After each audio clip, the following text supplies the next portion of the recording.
Do you know what we're here for? Equal parts. Oh my gosh. Illegal.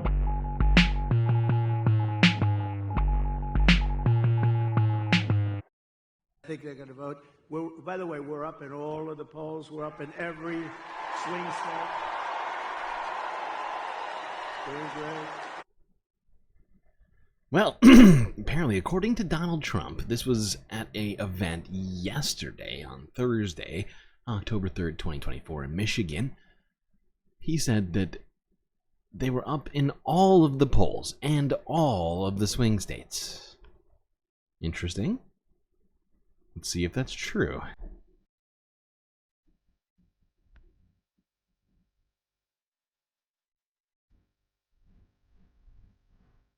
This is weird because this is seemingly not what Donald Trump just said. Very confused.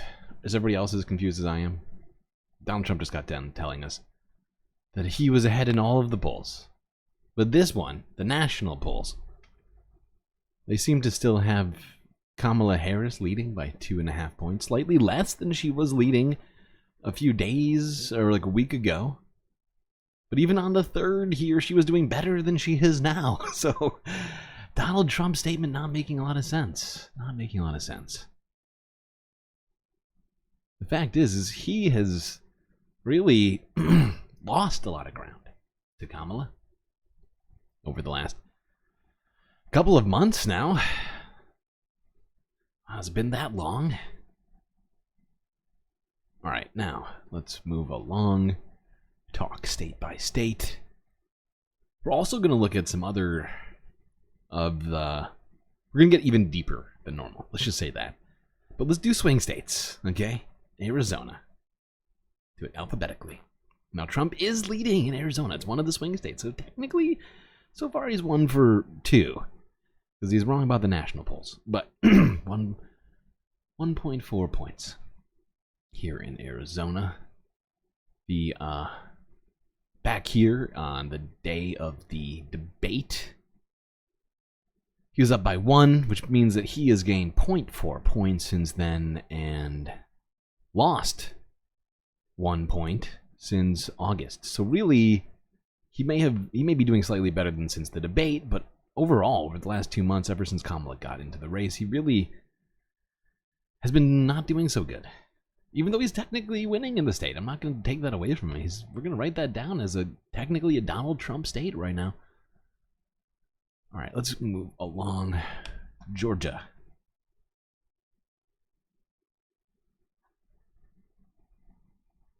Now in Georgia, he is also still up, a place where he has been mostly up for the last 2 months. There's been a couple of times where Kamala's managed to break out into a very, very small lead.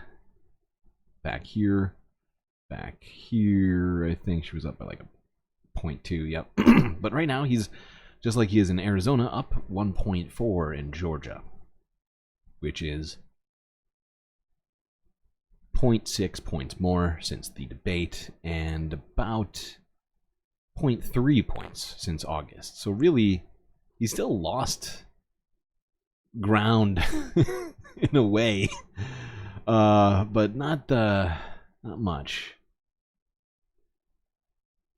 But Georgia's looking pretty much like it's in Trump's hands right now.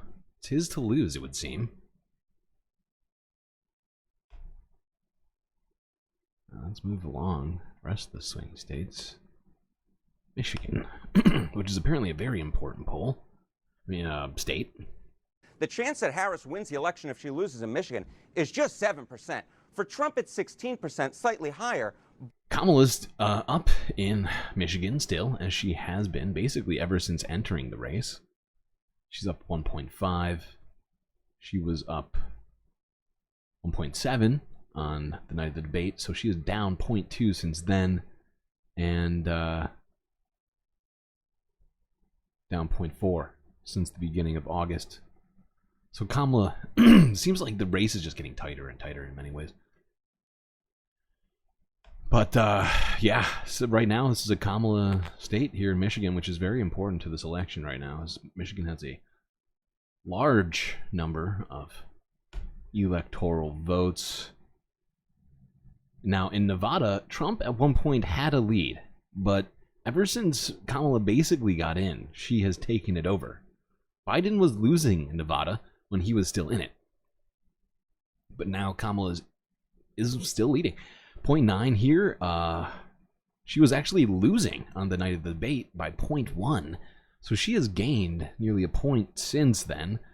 And back here, well, not at the beginning of August, but first week in August. God damn it. Why is this graph being so... There we go. August 10th, she was only up 0.5. So she has gained some ground here in Nevada since the beginning of August. Let's see. Let's go to North Carolina. And Trump is in the lead in North Carolina, seemingly gaining ground right now. He's up 0.8 as of the 4th. On the night of the debate, they were tied.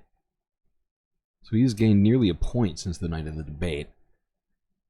But he was also up a point back at the beginning of August. So really he's stagnated slightly. But still is in the lead in North Carolina, which probably not shocking to most people.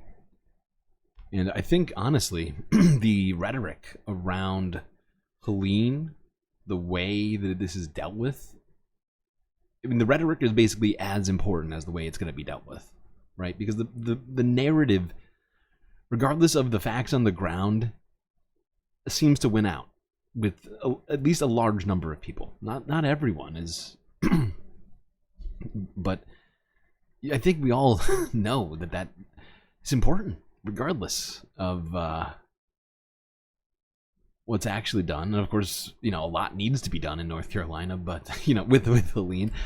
But the fact is that the rhetoric around this right now, Trump seems to be at least leading it, and the Democrats are seemingly on the defensive, which, I mean, to some degree is to be expected, considering Democrats are in the office right now, and so it puts Republicans in the position to attack. But the fact is Donald Trump's going around the South like he is president, and it's honestly a little confusing to me. Let's go here. Kamala's up a half a point in Pennsylvania. Now that is not good, because she was up by 1.5 points, nearly 2 points here on the 18th. And back on the night of the debate, she was not doing good. She was up a half a point. So she's where she was on the night of the debate. But after the debate, there was a time where she was genuinely leading here by 2 points. Had gained 1.5 points since then, which was certainly optimistic sort of data there. Now, back here, they were tied on the beginning of August. So she has gained some ground, but really, she's got to do more work in Pennsylvania. I don't know exactly what that's going to look like. Who else do we have to look at?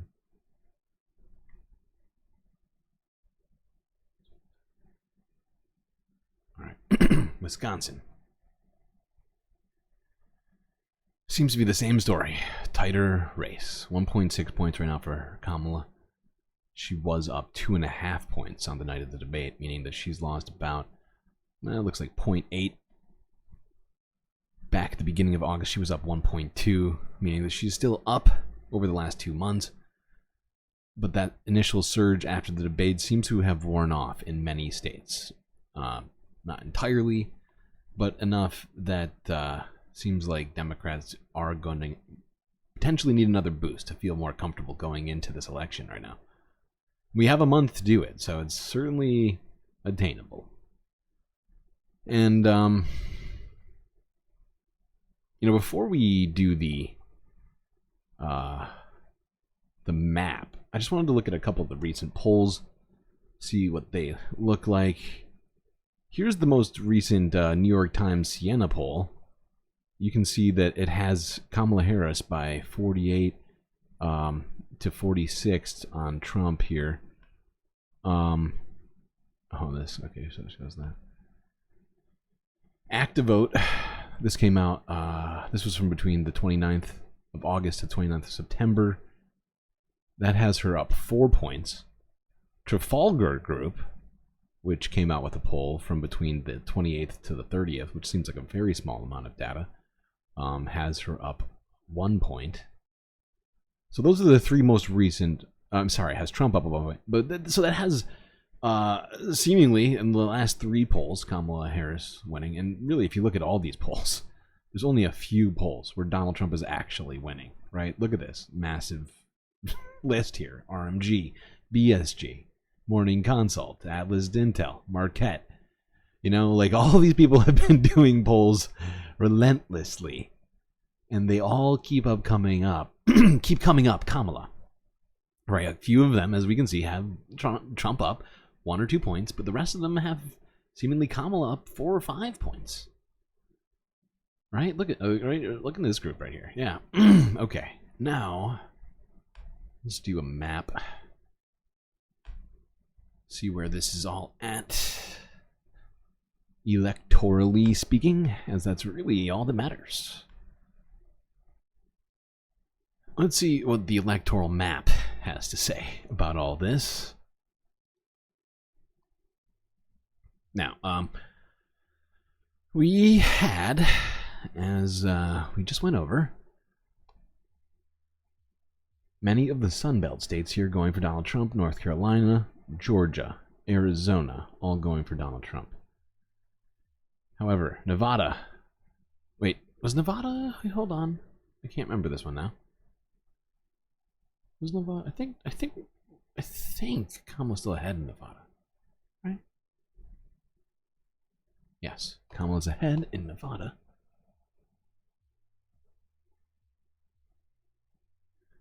She is ahead in Pennsylvania, in Michigan, and Wisconsin. Well, this was around where we were at last time with the map, right? I think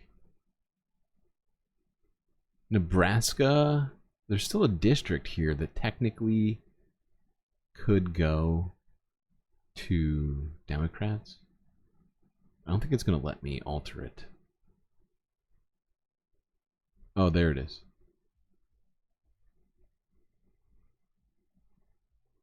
So this actually basically is where it stands right now. 276 to 262. Counting this one Nebraska electoral vote.